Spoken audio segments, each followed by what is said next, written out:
नमस्कार दोस्तों, welcome back to your own channel Wealth Saga. आज के दिन मार्केट में अच्छा खासा करेक्शन नज़र आया और उसके 5 बड़े रीजंस थे। वो मैंने अपने वीडियोस में हाईलाइट करके बताया। आई एम श्योर आपने उस वीडियो को देखा होगा। अगर नहीं देखा तो you can just go and have a look. इसके अलावा दोस्तों, आज रिलायंस इंडस्ट्री में एक बहुत बड़ी न्यूज़ है।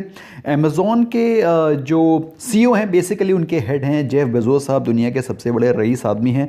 उन्होंने एक थ्रेट भी दिया है इंडिया को लेकर के। उसके बारे में पूरी की पूरी जानकारी लेंगे। क्या उन्होंने धमकी दी है, क्या उन्होंने इंडिया की इमेज को लेकर के कुछ एक बहुत बड़ा स्टेटमेंट दिया है, उन सब चीज़ों को समझेंगे। बहुत ही इंपॉर्टेंट वीडियो है, अच्छे से देखो। अगर अभी तक आपको फ्यूचर रिटेल डील का कंफ्यूजन है तो इस सारा का सारा कंफ्यूजन इस इंपॉर्टेंट वीडियो में क्लियर हो जाएगा। तो वीडियो को अच्छे से देखो, ये भी पता चलेगा कि रिलायंस में क्या होने वाला है। So will begin right now.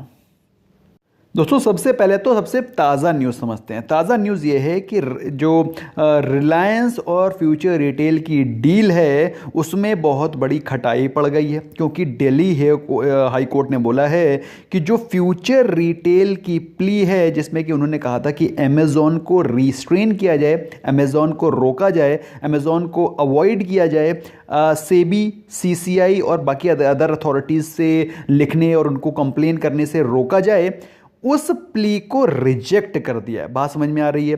तो इसका मतलब क्या हुआ कि अब अमेज़ॉन फ्री है। अभी जितने भी मार्केट से रिलेटेड जितने भी अथॉरिटीज़ हैं, सेबी हो गई, सीसीआई और बाकी और जो रिलेटेड अथॉरिटीज़ हैं, इंस्टीट्यूशंस हैं, उनको अमेज़ॉन अप्रोच कर सकती है और उनको अपनी कंप्लेन को रजिस्टर करवा सकती है। अब आपके दिमाग में क्वेश्चन चल रहा होगा, एक बार फिर से आप रिवाइज करना चाह रहे होंगे कि भाई एक्चुअली में हुआ क्या, प्रॉब्लम क्या है। प्रॉब्लम ये है कि अगस्त में आपको मालूम होगा कि फ्यूचर ग्रुप ने अपने सभी के सभी इंपॉर्टेंट जो सब्सिडरीज हैं उसके स्टेक सेल के लिए बातचीत करी और डील करी रिलायंस के साथ में। और कौन कौन से जो उनके सबसे प्रीमियम प्रोडक्ट्स हैं, बेसिकली वो आते हैं बिग बाज़ार में, premium food supply units, food hall, fashion and cloth supermart, brand factories, retail. और इसके अलावा दोस्तों, ये जितने भी इंपॉर्टेंट सब्सिडरीज थी उनको उन्होंने बियानीज फ्यूचर ग्रुप ने रिलायंस इंडस्ट्रीज लिमिटेड को स्टेक सेल करने की एक डील करी। लेकिन इस डील से जिसको थोड़ा सा रिजर्वेशंस थे, वो थे अमेज़ॉन के सीईओ साहब। बेसिकली अमेज़ॉन को इसमें रिजर्वेशन है कि फ्यूचर ग्रुप और रिलायंस इस डील को नहीं कर सकते। उसका रीज़न क्या है? क्योंकि पिछले साल, ये तो डील हुई अब की साल अगस्त में, पिछले साल अमेज़ॉन ने सिमिलर काइंड ऑफ डील करी थी विद फ्यूचर ग्रुप। और उन्होंने फ्यूचर क्यूपॉन्स, जो कि आपको मालूम होना चाहिए प्रमोटर फर्म है फ्यूचर रिटेल की, उससे 2000 करोड़ की डील करी थी और कहा था कि हम आपके फ्यूचर कूपन्स में 49% का स्टेक तो खरीद रहे हैं, इसके अलावा भी हम फ्यूचर में अगले आने वाले 3 से लेकर के 10 सालों तक आपकी company that is future group में हम अपना हिस्सा स्टेक बढ़ा सकते हैं। लेकिन यह बातचीत नहीं हुई थी कि यह कितना परसेंट होगा। उन्होंने कहा था कि या तो हम लोग पूरा का पूरा आपका फ्यूचर रिटेल खरीद सकते हैं, आपके फ्यूचर ग्रुप को खरीद सकते हैं, या फिर कुछ पार्ट ऑफ फ्यूचर कूपन्स के प्रमोटर्स के कुछ पार्ट को एक्वायर कर सकते हैं। यह बात हुई थी अगले 3 से 10 सालों के बीच में कार्रवाई करने की।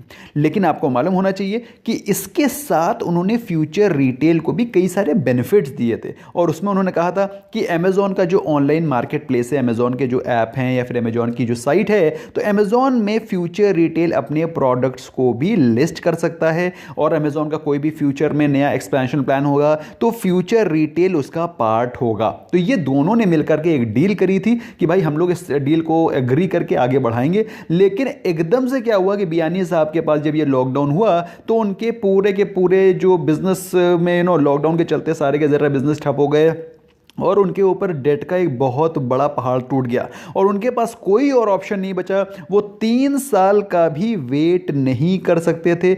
ही was not able to wait even for 3 years और उनको इमीडिएटली अपने स्टेक को सेल करना था, जिसके चलते वो इमीडिएटली अंबानी साहब के पास पहुंचे और उन्होंने कहा भाई हमको अपना स्टेक सेल करना है। लेकिन इसमें बात कहाँ गड़बड़ हो गई? जो अमेज़ॉन के साथ 2000 करोड़ की डील हुई थी वो बात खटाई में पड़ गई। तो इसमें भाई अमेजोन के दो ऑब्जर्वेशन है। ऑब्जर्वेशन नंबर 1 ये है कि पहली चीज़ तो ये डील की ही नहीं जा सकती है, क्योंकि already Amazon retail future group के साथ में बातचीत में है। तो पहली चीज़ तो ये नॉन कॉम्पीट क्लॉज का वायलेशन है, कि मतलब इनसे कोई भी कॉम्पीट नहीं कर सकता। अमेजोन ने पहले ही डील कर रखी है तो कोई कॉम्पीट कर ही नहीं सकता। नंबर 2 सबसे बड़ी चीज़ तो ये हो गई कि उनको कॉम्पीट करना ही नहीं चाहिए। अगर बाई चांस उन्होंने किया तो उनको अमेजोन को इन्फॉर्म करना चाहिए था before entering into any sale agreement. इन दोनों क्लॉज पे फ्यूचर ग्रुप ने डिफॉल्ट किया है, जो कि मेजर ऑब्जर्वेशन है जेफ बेजोस साहब का। तो अब बेजोस साहब ने भाई धमकी दे दी कि बाई चांस पहले बात तो बेजोस साहब पहुंच गए सिंगापुर इंटरनेशनल आर्बिट्रेशन सेंटर में। उन्होंने अपनी बात को कहा और सिंगापुर इंटरनेशनल आर्बिट्रेशन सेंटर ने उनकी बात को माना कि आप जो बात कह रहे हैं बिल्कुल सही है। इनके जो ये डील है इस पर स्टे लगना चाहिए, इस डील को यहीं पर रोकना चाहिए।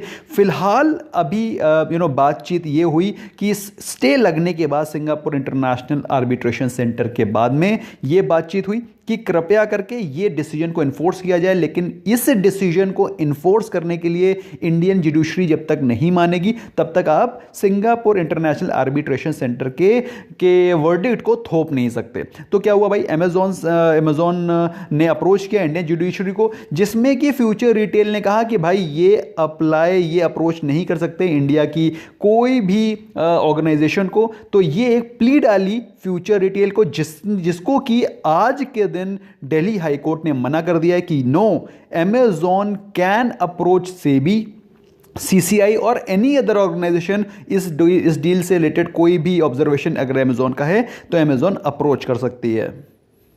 और अगर ये नहीं होता है तो अमेजोन ने ये धमकी भी दी है भाई कि इफ डील वेंट अहेड, अगर डील आगे चली जाती है तो वो दुनिया को दिखाएंगे, दुनिया की सभी कंपनी को दिखाएंगे कि सिंगापुर इंटरनेशनल आर्बिट्रेशन सेंटर जैसी रेप्यूटेड ऑर्गेनाइजेशन इंस्टीट्यूशन को इंडियन कंपनीज नहीं मानती हैं, जो कि एक तरह से इंडिया को डिफेम किया जा सकता है। क्योंकि इंडिया में जब इतने बड़ी ऑर्गेनाइजेशन की बातचीत को नहीं माना जाएगा तो it will be kind of defaming the India. तो ये जेफ बेजोस साहब ने धमकी दी है कि भाई अगर ये पूरी दुनिया में इंडिया को एक तरह से फेस दिखाएंगे कि भाई इंडिया में SIAC की बातचीत को भी नहीं माना जाता है। इसके अलावा भी भाई अमेजॉन ने ये बात बोली हुई है, सेबी को बोली है, NSE को बोली हुई है कि फ्यूचर रिटेल और रिलायंस की डील को अप्रूव ना किया जाए, और अगर किया जाएगा तो इसके जो रिपरकशंस होंगे वो गलत होंगे। These repercussions have to be borne, और वो एक तरह से पूरी वर्ल्ड की कंपनीज को ये बताएंगे कि India is not following the right corporate governance orders. अब इस ऑर्डर के बाद में इफेक्ट क्या पड़ेगा? पहली चीज़ तो यह है कि अमेजॉन अपनी बात को, अब जितने भी इंपॉर्टेंट इंस्टीट्यूशन ऑफ इंडिया हैं उनको अपनी बात को रख सकेगा, अपने केस को टेक फॉरवर्ड कर सकेगा, और उसके चलते रिलायंस और फ्यूचर रिटेल की जो ये डील है वो खटाई में पड़ती हुई नजर आ रही है। तो हो गई नंबर 1। लेकिन दोस्तों इसमें एक चीज़ सरप्राइजिंग है कि कॉम्पिटिशन कमीशन ऑफ इंडिया ने ऑलरेडी फ्यूचर ग्रुप की इस डील को और रिलायंस की इस डील को ऑलरेडी अप्रूव कर दिया है। तो मेरे हिसाब से जो ये कॉम्पिटिशन कमीशन ऑफ इंडिया की जो अप्रूवल है, इस पे भी एक डाउट आ जाता है और इस पे भी क्वेश्चन लग सकते हैं कि जब तक कि ये केस पेंडिंग था तो कॉम्पिटिशन कमीशन ऑफ इंडिया ने कैसे इसको अप्रूव कर दिया। ओवरऑल मामला बहुत ज़्यादा गड़बड़ हो गया है, बहुत ज़्यादा खटाई में पड़ गया है। ऐसे में मुझे लगता है रिलायंस और फ्यूचर रिटेल की जो डील है वो क्वेश्चन मार्क में आ गई है, और मुझे नहीं लगता Amazon is going to leave this deal so easily. According to me, मेरे हिसाब से ये डील होना ऑलमोस्ट इम्पॉसिबल सी लगती दिखाई पड़ रही है। और उसके चलते दोस्तों जैसे ही ये न्यूज़ आई, रिलायंस का शेयर ऑलमोस्ट आप देख सकते हैं ज़बरदस्त तरीके से करीब 5% के आसपास टूटा। उसने आज का लो 1855 का लगाया, ऑल्दो वहाँ से कोई रिकवरी आई, कोई खास रिकवरी नहीं आई, मतलब उस पॉइंट से तो ऑलमोस्ट आप देख सकते हैं करीब 100 पॉइंट के आसपास की रिकवरी आई, लेकिन वहाँ से भी मार्केट ने उसको बख्शा नहीं और वो ऑलमोस्ट डे के लो पे ही वो क्लोज हुआ है। ऑल्दो रिलायंस पे इसका कोई बहुत बड़ा इंपैक्ट नहीं पड़ने वाला है, क्योंकि रिलायंस के पास और भी बहुत सारे ऑप्शन हैं। इनफैक्ट रिलायंस की जो रिटेल है वो एज इट इज़ फंक्शनल है, उसको फ्यूचर रिटेल से थोड़ा सा पेपअप मिलता है, but at the same time I don't think so कि अगर ये डील नहीं भी होगी तो रिलायंस कोई बर्बाद नहीं हो जाएगा। It would have been an added feather on the Reliance cap, लेकिन अगर ये डील नहीं भी होती है तो मेरे हिसाब से रिलायंस की सेहत पे कोई ज़्यादा इफेक्ट नहीं पड़ेगा। यस, बियानी साहब की कंपनी का और बियानी साहब के शेयर होल्डर और बियानी साहब के इन्वेस्टर्स के ऊपर डेफिनेटली इसका बुरा इंपैक्ट पड़ना ही पड़ना है।